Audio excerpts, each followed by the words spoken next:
Hello my people, once again it's your girl Jacqueline Mokaya, mother of many. I am here to do another video. Thank you so much for my returning subscribers, and thank you so much for those who are even subscribing, my new subscribers. And if you have not subscribed, please consider subscribing. This is your lady once again here, talking about cancer. Today I went to the clinic. Still I do follow-ups, so I went for my follow-up clinic. And when I go to the clinic, I feel so low. When I see people in pain, people doing chemo, and they are in so much pain, they are so weak, it reminds me where I came from. So I feel a little low when I go to the clinic. I don't like going to the clinic because it breaks my heart. But what to do? I have to go because I need to be safe. I need to take care of myself first before I take care of others. So I've just come from the clinic, and I said, let me do this short video about cancer. As I had mentioned before in my other previous videos, my both parents died of cancer, but they were different kinds of cancer. So today I'm going to share the type of cancers that took my parents' lives away from us. So my people, comment in this comment section below. Tell me. I did my hair by myself. You know, here it's America. Doing hair is quite expensive, and sometimes you even don't have the time to go and sit so that they can do your hair. So guys, comment down below and tell me, how does my hair look? How does it look? Does it look good? Yep. So I'm going to start. My mom died first, so I'll start with my mom.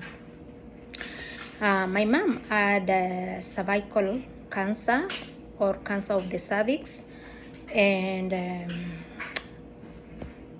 she had symptoms for so long, like she used to bleed, but we never thought like there was something wrong with that, because people were telling her that because she's approaching menopause, that's why she bleeds so much. And again, she had done BTL, which is bilateral tubal ligation, for family planning. So people told her those people who have done the tubal ligation, they get like heavy bleeding. Because so she wasn't worried about this. She knew it was part of her, but actually there was something wrong with that, and she never ever thought there was anything wrong. So at this particular point where my mother had to take action, I remember she had come visiting me in the city, and then she went back to the village, and I expected her to call me, and she did not call me back. And I decided to call her after like 3 days. Mom, did you reach home fine? And this is the time when the mobile phones were not very common, but my mom and dad had one phone. I also had a mobile phone by then. Then she says, yeah, we are fine, but it's only me who is not feeling very well. What's the problem? She says, I'm bleeding so much. And then I didn't even think, cancer never came to my thoughts. I told her, those could be fibroids. You go to the hospital, they check you if you have fibroids. After all, you are done giving birth, they can take away your uterus. The next day she tells me, I've gone. Yes, they saw the fibroids, and they are seeing a tumor, and they are suspecting it could be cancer. So I'm supposed to be done a biopsy, and maybe they will take me to theater and take off my uterus. And I started screaming on the road, and people were wondering what's happening, because I knew cancer, and you know the way those old days people had put it, it's like cancer is a death sentence. So I knew that, oh my God, so my mom is going to die of cancer. So I was crying. We rushed. We tried to, because my mother then went to the hospital, she was admitted and they were intending to do some procedures, and then something else happened. My brother gets an accident and my brother dies when my mother is still in the hospital. So it was so difficult. My mother had to be discharged from the hospital to come home.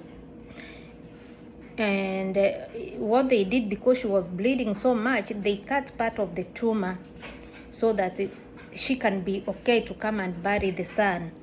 So because they said there was a piece that was disintegrating and it was bleeding so much, so they had to do something to stop the bleeding. She came home and part of the whatever piece they took off, they took a biopsy from there. We buried my brother within 1 week, and I was sent to take the biopsy.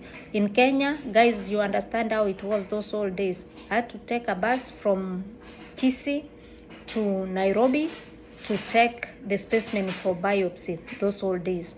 So when I took it, and the sisters, one of the sisters was working in Kenyatta, so the specimen was taken very early, and they started analyzing the biopsy, and the results were out like within 1 week, and it showed she had cancer. So I had to rush back to the village, bring my mother, because there was no cancer center in Kisii, or in Kenya we only had cancer centers in Nairobi, which was Nairobi Hospital, Kenyatta, and Aga Khan. Those were the only 3 cancer centers we had. So I had to bring my mother to the city so that she can receive treatment. And they reassured us, because they said like the cancer was stage 3B, that if she gets treatment, which they advised that she gets radiation, and the radiation that they used to get those old days was the heavy doses of radiation, and it used to have a lot of side effects. So they said it could shrink the tumor. So I brought my mother. We started the journey of going to Kenyatta Hospital, which is a national hospital in Kenya. And we did it for like 3 months. We go, today she's weak. Kudos to the hospital where I work, St. Teresa in Kitengela. People donated blood for my mom several times. Everybody who was her blood group donated blood.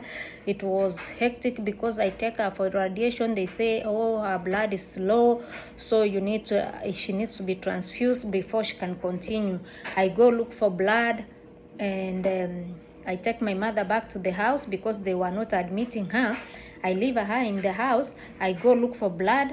I take her to the facility where she can be transfused. After a few days, you take her back for the radiation. And in the process, she started becoming, her health never improved. As soon as she started the radiation, she started feeling nauseated, throwing up. And in Kenya, they don't do like here in the US, the way they do those old days. I don't know about now, but I'm speaking what happened that time. They never gave her any anti-nausea meds. Like when I went in, before I even had nausea, I was given anti-nausea meds. I never threw up even once during my chemo because I had the medication ready. So if I'm nauseated, I take. And it cut my nausea. It helped so much, so I did not throw up. But my mother was never given any meds to prevent her from throwing up or feeling nauseated. So she started throwing up, she started going down. And again, one thing that I realized, they were not even doing the blood count to see if her cells are okay, because she started becoming weak. As soon as she started the radiation, she was weak every day. And she used to ask me, look at other people, they are okay, the ones we come with. Why am I deteriorating instead of improving like them? So it went like that for 3 months, in and out. Sometimes you go there, they tell you the blood is not okay, she needs a transfusion, she gets a transfusion, she continues. And then it reached somewhere, I realized my mother is getting, and I think maybe even dehydration kicked in, because she was never like rehydrated. She was throwing up and she was not eating much, and nobody cared about that because she started having like confusion. I realized she's having like confusion. She's talking things that are not okay, because during the day she could go to where I was working. Sometimes they give her fluids or care and monitor her there. So one time she says, oh, she tells us, oh, these sisters are very good, I pray for them that the priests can marry them all. And my younger brother, who was then like I think 11, 12, is like, Mom, do priests marry sisters? Yes, you don't know. Then I knew my mother is not okay. But I thank God that us as Catholics, my mom asked for the anointing of the sick, and the priest came there and anointed her. And after that, she became so confused that she could not remember things and what. And you take in Kenya, it's really bad. I don't know if it's the same. If they know you have cancer, they have already given you a death sentence. That's what they did to my mother. Like, you are a terminally ill patient, what do we do with you? They don't take precaution, like we can do something, we can like prolong the life of this person, we can check and know what is happening, because I guess it's not maybe the cancer that killed my mother, maybe it's the dehydration, maybe it's the blood cells were very low or something there, because nothing was done. They were not doing anything to see if the electrolytes are okay or the blood cells or full like that are okay. Nothing was done. She used to go, they look at her and say she needs a transfusion, or she needs, so to cut this long story short, she became so weak until it reached her time. I was seeing like her breathing was labored, like she could breathe, and she had some apneas, like she stops breathing, and then sometimes when she's breathing it's so fast, like she's using a lot of strength to breathe. I said, no, I cannot take her to the house like that, because if something happens, I'll be in for it. So what I did, I decided to take her to a private clinic. But the private clinic, they said, no, if this is a person who is on cancer treatment, take her to Kenyatta National Hospital. So we took her to the Kenyatta National Hospital. They never wanted to admit my mother. Somebody told us, she was walking, but we were supporting her. Somebody told us, if you take her walking, she will never be attended in Kenyatta. When she reaches the door, just put her on the stretcher. That's what we did. But again, even on this stretcher, she was never attended. They were saying, no, we have other sick patients, more sick patients than this. I don't know what, because she looked okay, but inside she was not okay. And then I remember the confusion helped my mother to be admitted, because she called one of the doctors who was there and said, it was an Asian doctor. You Asian doctor, come here. And my mother, when she was without the confusion, she wasn't a talkative person. So it was so funny for us, like, you Asian doctor, come here. And the Asian doctor comes, what, mama? And then she's speaking, why are you mistreating me? You need to admit me. Why are you mistreating me? Do you know I also serve humanity the way you do? And then, mama, what are you doing? Because, when she was so sick, somebody looks so old, somebody looks like, a village. You don't even, when you are sick, you don't take care of yourself. You are there, So I think they looked at her, they thought it's a village peasant farmer there. They never even cared about her. So my mom says, I am a nurse.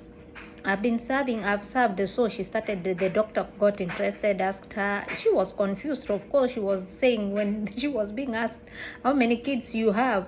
Instead of saying 7, she could say, I have 9. And then the doctor, 9, mama? We said, no, mama, you have 7. but at least some things she could remember. She remembered that she went to she asked her, where did you go to school? I went to Nyabururu Girls Boarding School, and I went to Ichuni Girls High School, and I went to Kaplong School of Nursing. So she had this at least memory of other things, and some other things she could confuse. So this doctor, I think, was touched when he heard that this is a medical person who is being left on the stretcher. He decided to admit my mother. Thank you for, I don't remember his name, I didn't know his name, but that's how my mother got admitted into Kenyatta. And she stayed in Kenyatta for 9 days until her demise. May her soul rest in peace. She stayed in Kenyatta, and actually they couldn't let any person, any of us, stay back with her. And you see, she had reached a point where she could not even eat. She needs somebody to assist her to eat. And the nurses in Kenya, or they are few, they cannot take like care of those patients. And somebody, now we couldn't even take her to private wing because she was not even eating. So she was just in the ordinary. Those old days, she had NHIF, but it wasn't like now. It covers for somebody. People used to pay out of pocket. It was so much for us. And you see, we had lost a brother in an accident. We have kids.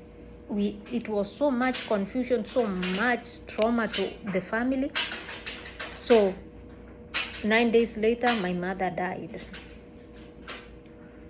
That's how my mother's life ended. And then we planned for a burial. We took her to the village and buried her. So for women, see, I got the cancer of the uterus. My mother got cancer of the cervix. Women out there, please be aware of these things. When you see your bleeding is not normal, just rush and know what is not happening. Use money to take care of your health rather than keeping the money that you might not even live to enjoy. So rush and get checked. Because if my mother had gone for a checkup, or because at this time she was crying and telling me, like, I'm a nurse, I've been sending people for a pap smear, but I've never gone for one. How come? She was regretting, but it was too late, you know. And she told me, like, when she gave birth to our last born brother, the doctor told her cervix wasn't looking good, but she ignored.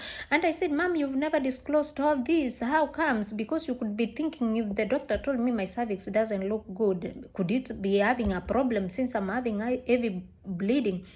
But she never took any precaution. But when she was sick, she disclosed this to me because I was already a nurse. I knew I had to ask her questions. Mom, how comes you ignored all these signs? Because they are signs of cervical cancer. There are things that happen.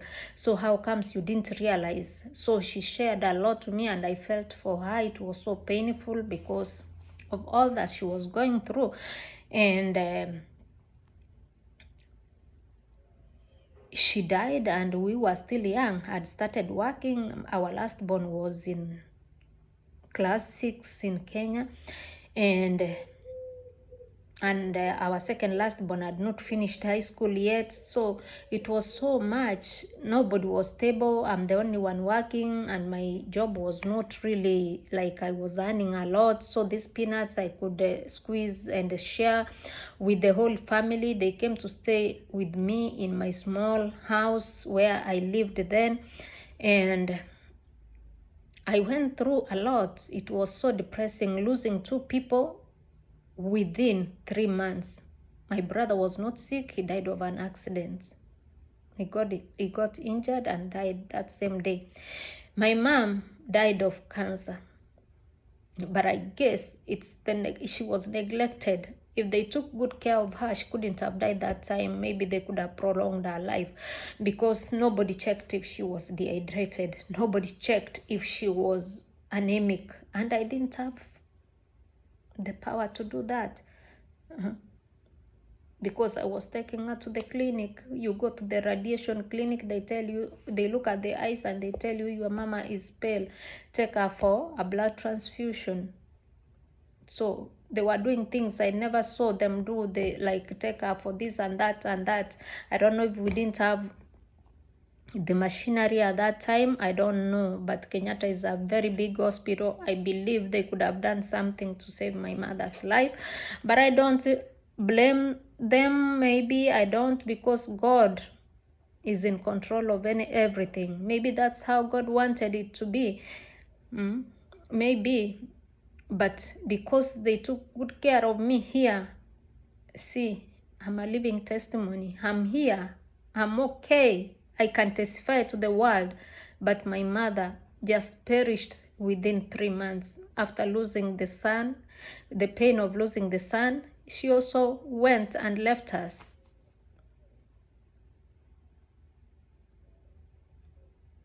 It's been almost, now it's 19 years, but every time I narrate this story, it's like it happened yesterday.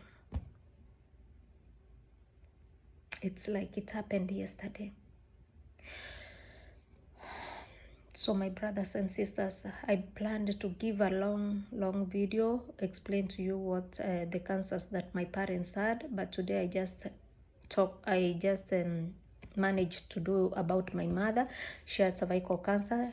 Cervical cancer, there's heavy bleeding, postcoital bleeding, and that's the warning sign. If you see you are bleeding, maybe like my mom, she could even finish her periods like today, and then if she takes even a bus or a matatu to somewhere, she starts bleeding again. Something small could make her start bleeding. Something small shaking of her body, she starts bleeding. That's what I saw. So brothers and sisters, be warned. If you see your wife, if you see your mother, your sister having symptoms of heavy bleeding, think if they have never done a pap smear, think of doing a pap smear. You might save somebody's life. Thank you so much for listening to me. For those who have not subscribed, please subscribe to my YouTube channel so that I can get many subscribers. When I'm strong in this channel, I can help those who are going through the same problem. Thank you so much, and be blessed for coming along and supporting your girl. For those who even don't know me and they have seen my videos and they have decided to subscribe, may you be blessed abundantly. Thank you so much, and be blessed.